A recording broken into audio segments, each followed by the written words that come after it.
కుమరం భీం ఆసిఫాబాద్ జిల్లాను tiger conversation రిజర్వ్గా ప్రకటించిన GO number 49 రద్దు చేయాలని బీజేపీ కోరింది. ఆదివాసీ సంఘాలు పిలుపునిచ్చిన మహాధర్నాకు భారతీయ జనతా పార్టీ తమ పూర్తి మద్దతు ప్రకటించింది. సోమవారం ఉదయం 10 గంటలకు ఆసిఫాబాద్ కలెక్టరేట్ ఎదుట జరగనున్న మహాధర్నాలో ప్రజలు పెద్ద ఎత్తున పాల్గొనాలని సిర్పూర్ ఎమ్మెల్యే పాల్వాయి హరీష్ బాబు పిలుపునిచ్చారు. టైగర్ రిజర్వ్ ప్రభావం కేవలం ఆదివాసీలకే కాకుండా ఇతర గిరిజనేతరులపై కూడా పడుతుందని తెలిపారు. జీవో రద్దయ్యేంత వరకు పోరాటం కొనసాగుతుందని ఆయన స్పష్టం చేశారు. మన భవిష్యత్తుతో పాటుగా మన పిల్లల భవిష్యత్తును ప్రభావితం చేసే అంశం కావడంతో ప్రతి ఒక్కరూ మహాధర్నాలో పాల్గొని విజయవంతం చేయాలని విజ్ఞప్తి చేశారు.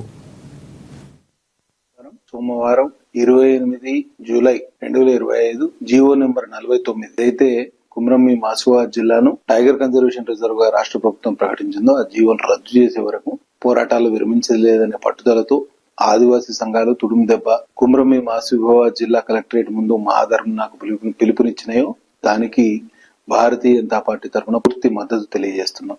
సోమవారం జరిగే ఈ మహాధర్నా కార్యక్రమంలో నాతో పాటు భారతీయ జనతా పార్టీ నాయకులు, కార్యకర్తలు, శ్రేణులు అందరూ కూడా పాల్పంచుకుంటారు. నేను ప్రజలకు పిలుపునిచ్చేది ఏంటంటే ఇది మన భవిష్యత్తుకు సంబంధించిన అంశం, మన పిల్లల భవిష్యత్తుకు సంబంధించిన అంశం. కాబట్టి మీరందరూ 2 నియోజకవర్గాల ఆసిఫాబాద్ మరియు సిర్పూర్ 2 నియోజకవర్గాల ప్రజలు స్వచ్ఛందంగా పెద్ద ఎత్తున ఈ మహాధర్నా కార్యక్రమానికి తరలి రావాలని పిలుపునిస్తున్నా. ఎందుకంటే ఈ జీవో వలన, ఈ కన్జర్వేషన్ రిజర్వ్ వల్ల మన అభివృద్ధి పూర్తిగా కుంటుబడి భవిష్యత్తు తరాలకు అపారమైన నష్టం జరుగుతుంది. కాబట్టి దీని నుంచి ఉపశమనం పొందాలంటే రాష్ట్ర ప్రభుత్వం కేవలం తాత్కాలిక నిలుపుదల చేసింది కానీ పూర్తిగా ఈ జీవోను రద్దు చేసే వరకు పోరాటం విరమించేది లేదని సందర్భంగా తెలియజేస్తూ సెలవు తీసుకుంటున్నా. జై హింద్.